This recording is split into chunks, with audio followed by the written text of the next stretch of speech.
Hello friends, आज हम बात करेंगे लेबर लॉ के एवोल्यूशन की, मतलब कैसे बदलते समय के साथ भारत में मजदूरों के हक और उनके लिए बनाए गए कानून डिवेल्प हुए। ये टॉपिक इम्पोर्टेंट है स्टूडेंट, लॉयर्स और जनरल पब्लिक के लिए भी। तो चलिए शुरू करते हैं। प्री इंडिपेंडेंस ईरा, स्वतंत्रता से पहले the factory act 1881 British rule के टाइम बनाया गया पहला लेबर लॉ।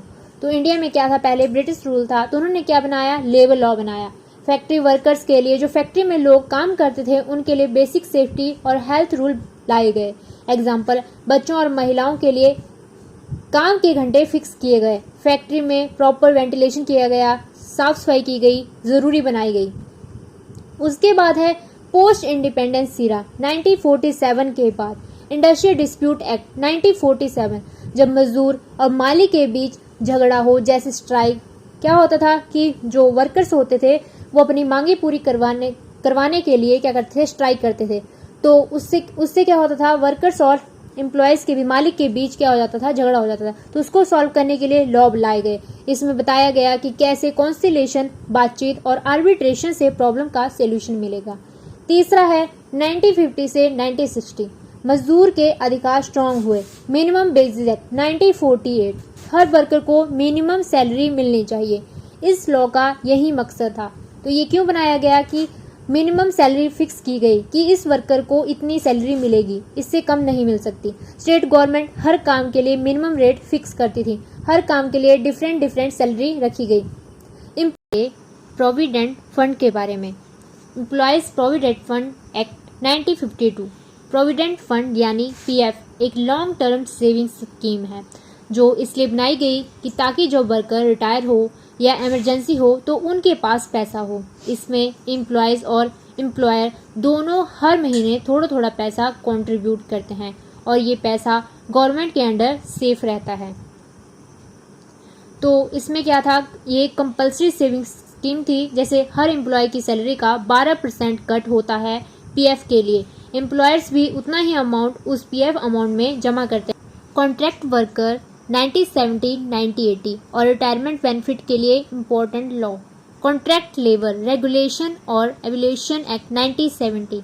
ये कानून उन वर्कर्स के लिए बनाया गया था जो कॉन्ट्रैक्टर के थ्रू काम करते हैं, ना कि डायरेक्टली कंपनी के एम्प्लॉयज होते हैं। कई बार ऐसे वर्कर को कम पैसा मिलता है और उनके राइट्स का शोषण होता है।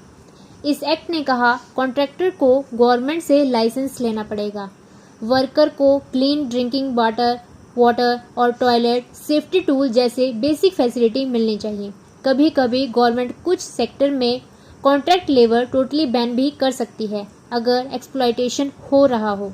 एग्जाम्पल, एक कंस्ट्रक्शन साइट पर 100 वर्कर काम कर रहे हैं जो एक कॉन्ट्रैक्टर ने हायर किए हैं। अगर उनके पास सेफ्टी, हेलमेट, ड्रिंकिंग वाटर या टॉयलेट नहीं है तो वो कॉन्ट्रैक्टर लॉ के अंडर गिल्टी होगा। अब हम बात करेंगे the payment of gratuity act 1972। ये कानून एक थैंक यू पेमेंट के जैसा है। जब कोई एम्प्लॉयज काम करते करते रिटायर हो या जॉब छोड़ दें, कौन एलिजिबल होता है इसके लिए? जो एम्प्लॉय मिनिमम 5 साल तक एक कंपनी में कॉन्टिन्यूसली काम करे। कंपनी उस एम्प्लॉयज को एक फिक्स्ड फॉर्मूले के हिसाब से पैसा देती है जिसे ग्रेट्युटी कहते हैं। जैसे रिटायरमेंट के बाद पैसा मिलता है। एग्जाम्पल, मनोज ने एक प्राइवेट कंपनी में 6 साल काम किया। जब उन्होंने रिजाइन किया तो उनको क्या मिला, 1 लाख ग्रेट्युटी के रूप में मिला। कंपनी की तरफ से एक एप्रिसिएशन फॉर लॉन्ग सर्विस के लिए ये मिलता है। अब हम बात करेंगे 1990-2000 हेल्थ इंश्योरेंस और डिजिटल सिस्टम का समय। Employees state insurance ESI act 1948 amendment in 2000। इस लॉ का पर्पस है अगर कोई वर्कर बीमार पड़ जाए या काम के दौरान चोट लगे तो उसका इलाज और पैसे दोनों का सपोर्ट मिल सके। 2010 के अमेंडमेंट के बाद क्या हुआ, पहले सिर्फ 10,000 या 12,000 सैलरी तक के वर्कर कवर्ड होते थे। अब लिमिट बढ़ाकर 21,000 मंथ सैलरी तक के वर्कर भी कवर्ड हो गए हैं। इसका मतलब है और ज़्यादा मजदूर इसका बेनिफिट ले सकते हैं। एग्जाम्पल, रवि एक फैक्ट्री में 18,000 सैलरी पर काम करता है। उसके पैर में फ्रैक्चर हुआ और ESI के अंडर उसका हॉस्पिटल का खर्चा और छुट्टी के दौरान पैसे दोनों मिले। Industrial employment standing order act 1946 amendment in 2018। ये एक्ट पहले से था, लेकिन 2018 में इसमें एक मॉडर्न ट्विस्ट ऐड किया गया। पहले कंपनीज को अपने एम्प्लॉयमेंट रूल जैसे काम के हावर्स, लीव, डिसिप्लिन, ETC को पेपर पर लिखकर गवर्नमेंट से अप्रूवल लेना पड़ता था। अब 2018 से कंपनीज ऑनलाइन या इलेक्ट्रॉनिकली मतलब मोबाइल से भी अपना काम कर सकती हैं। वे अपने एम्प्लॉयमेंट स्टब गवर्नमेंट को सबमिट कर सकती हैं, जिससे प्रोसेस फास्ट, ट्रांसपेरेंट और पेपरलेस हो गई। एग्जाम्पल, एक IT कंपनी ने अपना एम्प्लॉयज़ का वर्किंग हावर और लीव पॉलिसी डिजिटल पोर्टल पर अपलोड किया। नो मोर पेपर वर्क, मतलब अब सारा काम कैसा हो गया है, डिजिटल हो गया है। Recent development labour codes for simplification 2019-2020 codes on basis 2019। पहले क्या होता था, सैलरी और बोनस से रिलेटेड 4 अलग अलग कानून थे, जिससे समझना मुश्किल था। इस कोड ने सबको कंबाइन कर दिया, एक ही लॉ में सब कुछ क्लियर कर दिया गया। क्या कर दिया गया, एक ही लॉ बना दिया गया कि इसको इतने सैलरी मिलेगी, इसको इतना बोनस मिलेगा। जैसे हर वर्कर को मिनिमम बेसिस मिलना कंपलसरी है, चाहे वो स्किल्ड हो या अनस्किल्ड। टाइमली सैलरी पेमेंट और बोनस के रूल भी इसमें इंक्लूड किए गए।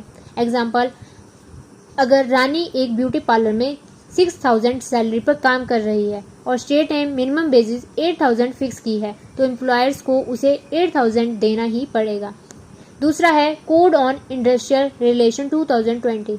ये कोड बना है मजदूरों और कंपनी के बीच रिलेशन स्ट्रॉन्ग और फेयर बनाने के लिए, जैसे कि ट्रेड यूनियन बनाने का प्रोसेस सिंपल और ट्रांसपेरेंट बनाया गया। स्ट्राइक करने के रूल्स और नोटिस पीरियड को क्लियरली डिफाइन किया गया। ले ऑफ और रिटायरमेंट के रूल्स सिंप्लीफाई किए गए, जिससे वर्कर और एम्प्लॉयर दोनों को क्लैरिटी मिले। एग्जाम्पल, अगर 300 वर्कर की एक फैक्ट्री बंद होने वाली है, तो अब कंपनी को क्लियर प्रोसीजर फॉलो करना पड़ेगा, जिसमें उन्हें नोटिस, कंपनसेशन और लीगल राइट दिए जाएंगे। अगर आपको वीडियो अच्छी लगी तो लाइक, शेयर और सब्सक्राइब करना ना भूलें। तब तक के लिए धन्यवाद।